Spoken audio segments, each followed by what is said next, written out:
I'm MarBeth Dunn, and welcome to our conversation about peace. With this week, I have the amazing GP Walsh, who is a dear friend, and I love him to death. And I'm so excited to share him with you. He is a spiritual teacher. He's been one for over 40 years. He is the son of a mentally ill mother and an absent father. His spiritual quest began basically because he needed relief from suffering. And that led eventually to a very deep spiritual awakening and the creation of what he calls reconciliation. And despite all he's been through, his compassion and humor has earned him the nickname the Irreverent Sage. A speaker, author, thought leader, and founder of the Master Heart Institute, he continues to move audiences to deep and lasting transformation. Welcome, welcome, welcome, GP. We're so happy you're here. Hi, MarBeth. So good to see you again. So good to see you again. Yeah. Yeah, it's definitely been a while. It has. So you've been following our peace experiment. I have. Yeah, I've been doing my little 7-minute meditations and just following everything that's going on and that. And this is the kind of grassroots movement that has far more effect than people realize. We Yes.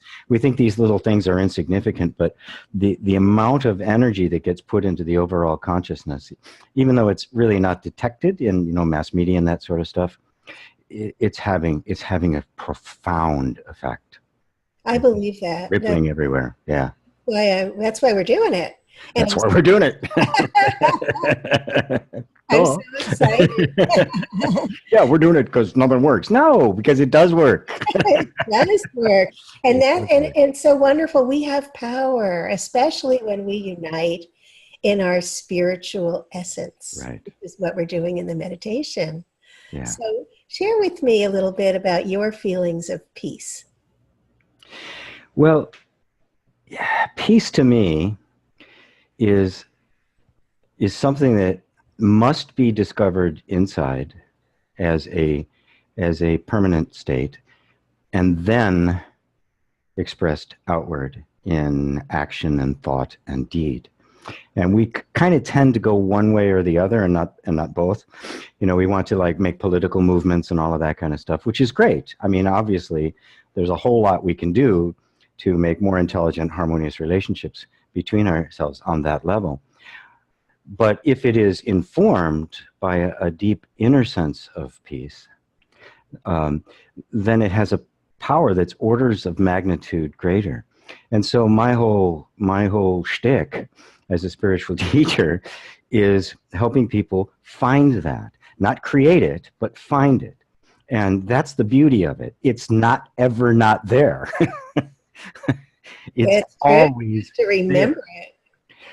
And when we're all wrapped around the axle, it feels like where is it? But that's only because we're so engaged and emotionally invested in the feelings and the circumstances and the experiences that we're having, that we simply forget the essence of us, which is always there. And it's simply a matter of stopping, turning around, and looking, and you'll find that there's always this utter stillness that sits in the background, and it's always there, but it's not noticeable because it doesn't move.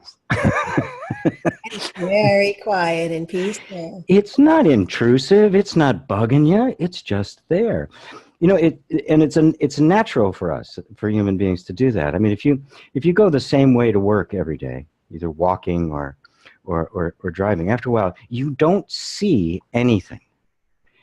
Because we only notice things when they change. Of course. Right? There's this park I like to go to, and every now and then I have to remind myself, there's 4 statues there, of Athena and Socrates and Plato. I don't see them. I'm just sitting there in the park. Wait a minute. There's statues. Yeah. Because because they don't move. The nervous system. Interesting, yeah. Because they don't move. The nervous system is designed to respond to motion, right? It's part of the defense mechanism. And when it doesn't move, it just goes, that's not interesting. And of course, peace It's peace. It doesn't move. Stillness isn't, having a rave. No, it definitely, that's very, very true. I hadn't really thought about it that way. So that's very cool. For me, I learned many years ago to choose peace. And I know that when I choose peace, I feel so good. And I know that that's my connection to source, God. Yes, it is. Source and peace, same thing. Yeah, The yeah. nature of source is peace. Even though it's the fountainhead for everything, in and of itself is absolutely unmoving and silent and peaceful. And I mean, it's kind of like space. Yes. And Right?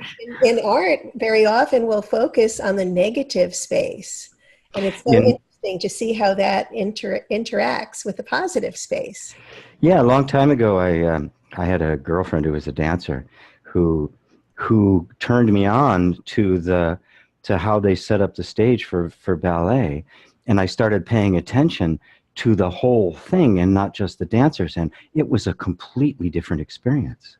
The interaction between the emptiness or the scene, not like the Nutcracker and the big produced ones, but the more modern ones where it's very minimalist. Yes.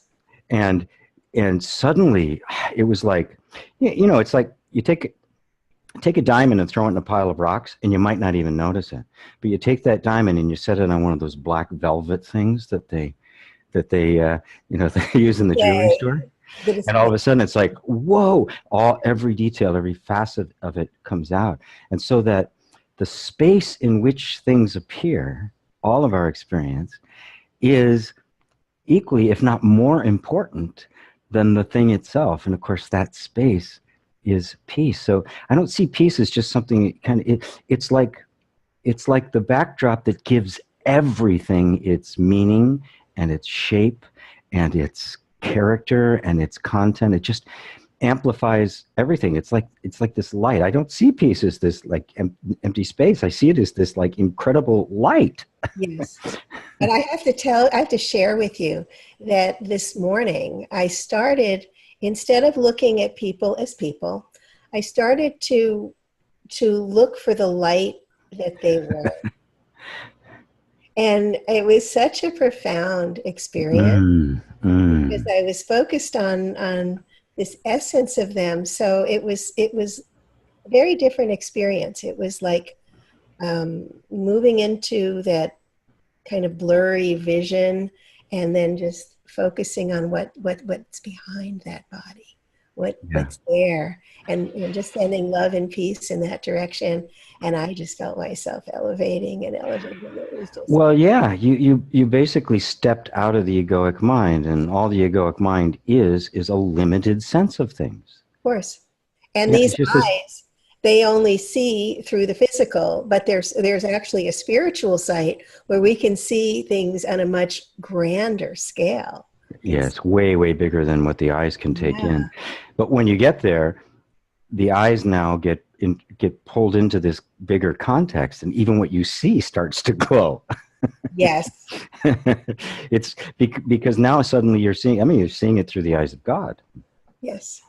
And that's really what I was just really trying to do that today, and I was succeeding, which was so interesting. Even though initially I wasn't seeing a light, but I could just feel that was behind them, complete strangers walking by, and when we were out for breakfast earlier, and I was just noticing, and it was really beautiful. And as we get that to these other people, we're receiving it. So what a beautiful thing. Yeah, it's absolutely the case. And there's a couple of things that are amazing to me about that. One is how readily accessible it is. This isn't the result of 30 years of some esoteric practice. It's just, I think I'm going to look for it, and boom, there it is. Yeah. This is so in us. It is so our nature that it takes almost nothing to activate it and to experience it and have it completely transform your perceptions. Of course, all we ever experience of the world is perception. That's all there is to the world, is our perceptions of it. Yes, and really the world is basically illusion. we were talking, we were with some friends the other night at dinner, and we were talking about the Truman Show. Remember the Truman Show? And are we in the Truman Show right now? And when you can blur that vision and see the essence of what's behind it and feel that essence of what's behind it, you start to get glimmerings like, whoa, this is the Truman Show. It is, but it's not like there's some people out there working the stuff. Even the ones out there who are trying to work stuff are in the Truman Show. Yes. The Truman Show is just, and they have no clue either. The Truman Show is nothing but our universal assumptions about what's true. That our universal narrowing of our focus just to what's immediately in front of us. We're very nearsighted. And in a moment like that, you step back and suddenly the vision gets really big. Mm-hmm. But we're so used to the other that we think, oh, I've just had an extraordinary, altering consciousness experience. It's like, no, you just experienced the real thing. This is what's the other thing is the altered consciousness, the narrow, petty focus on just the immediate. That's the altered consciousness. The real consciousness has no boundaries. Exactly. That's where we're limitless and we're powerful and we have no limits.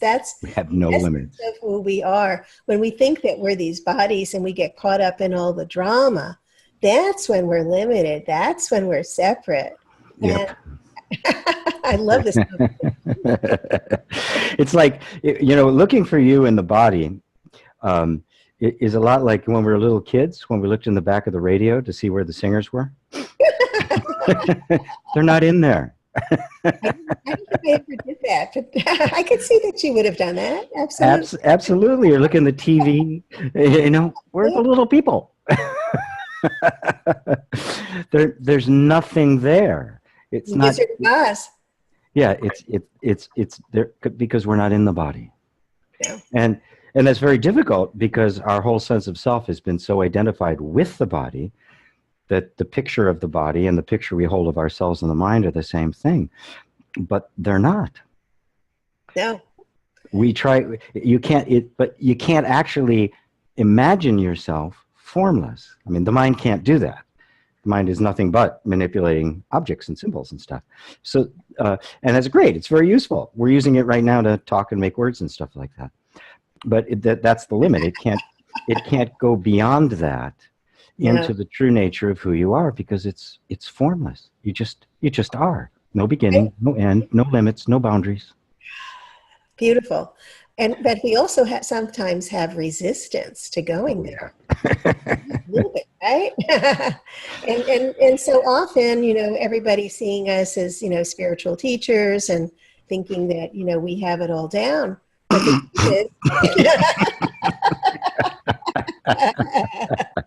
you're human, and we get caught up occasionally, and our oh my goodness, yeah, oh my goodness, yeah, insecure. Yeah. There's no such thing. It's one of the big myths of spirituality.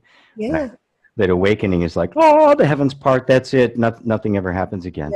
No. Until like you have that, and then the next day you're yelling at your kids.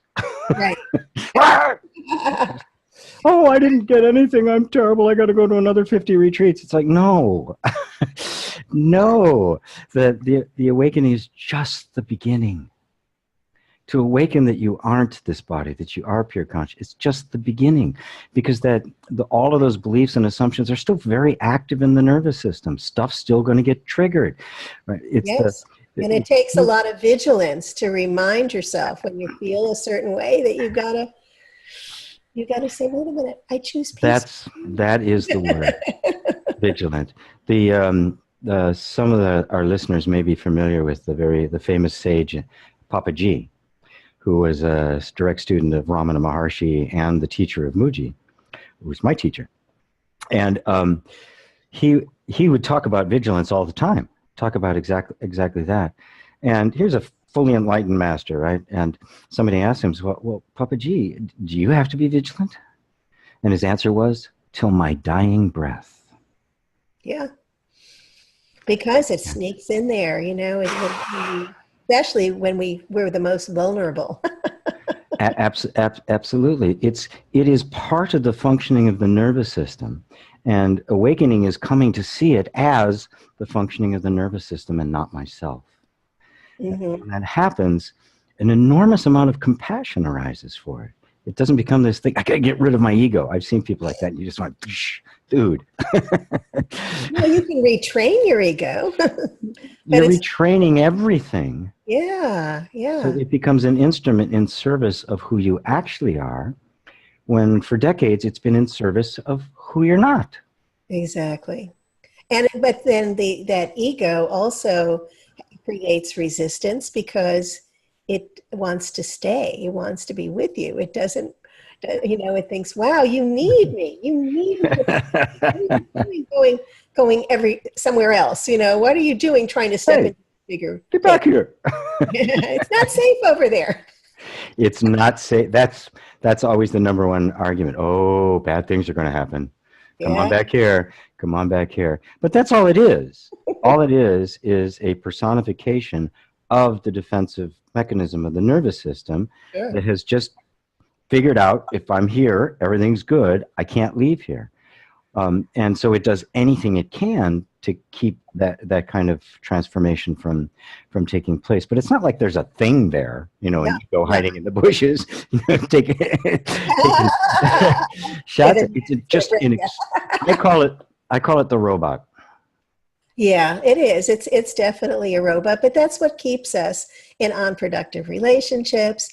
It keeps us stuck in old patterns and things that we don't need anymore. And sometimes it can take a great deal of courage to take that back. And it does. Maybe there's a different way. Maybe I can choose to be peaceful here rather than reacting into that old pattern.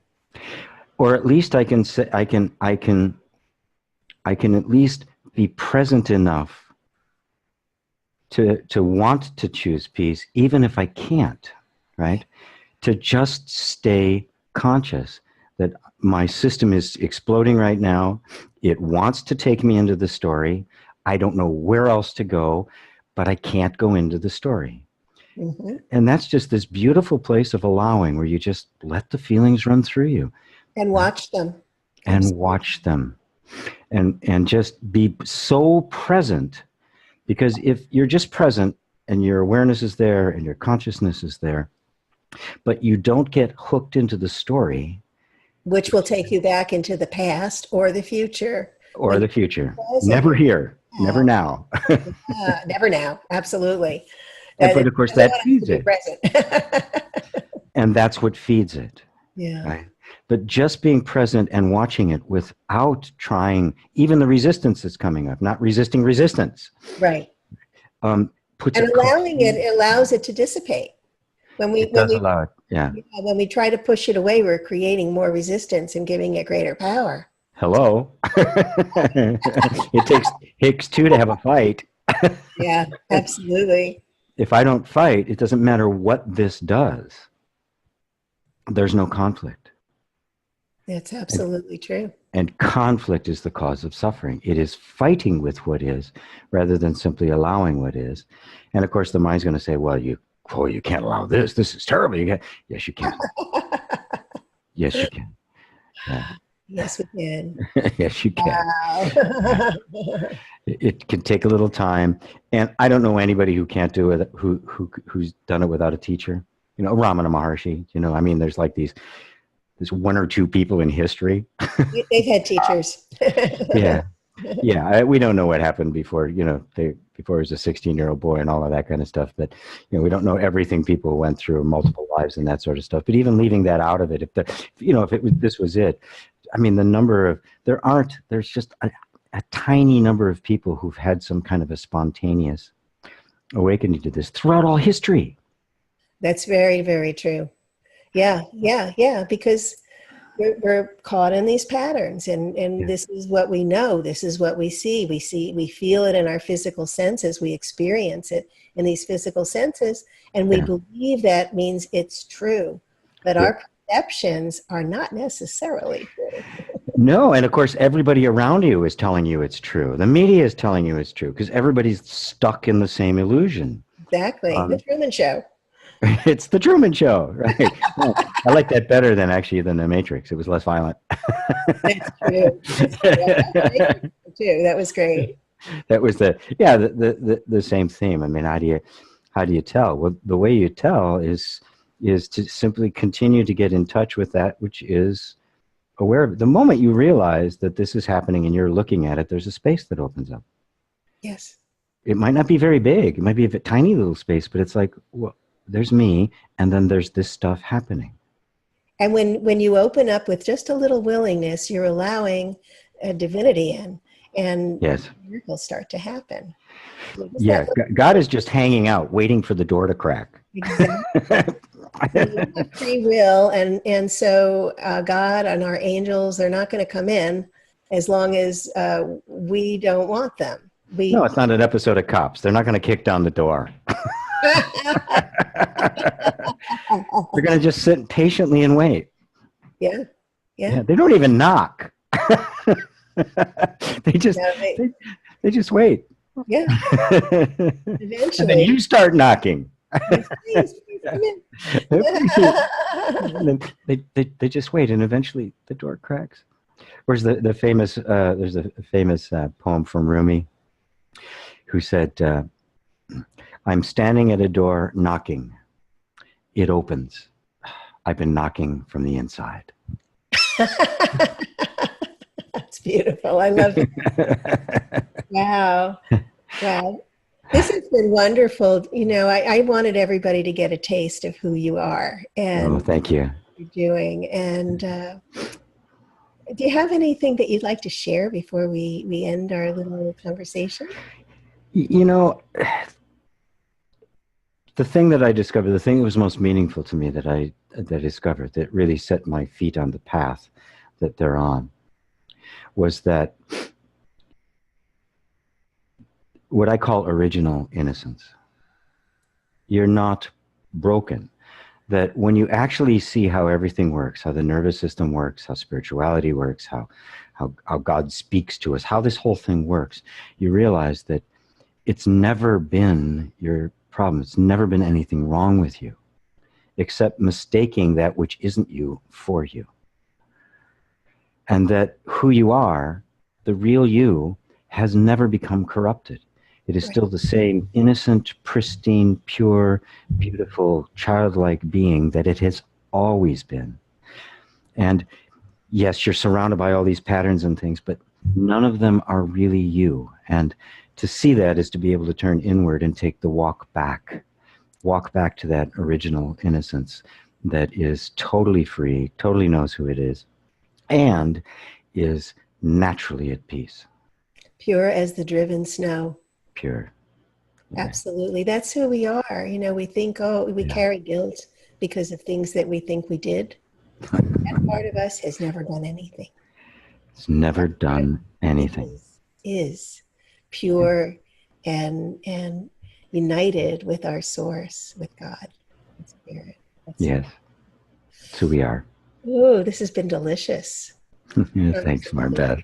Better. I can't wait for your meditation on Friday. Woo.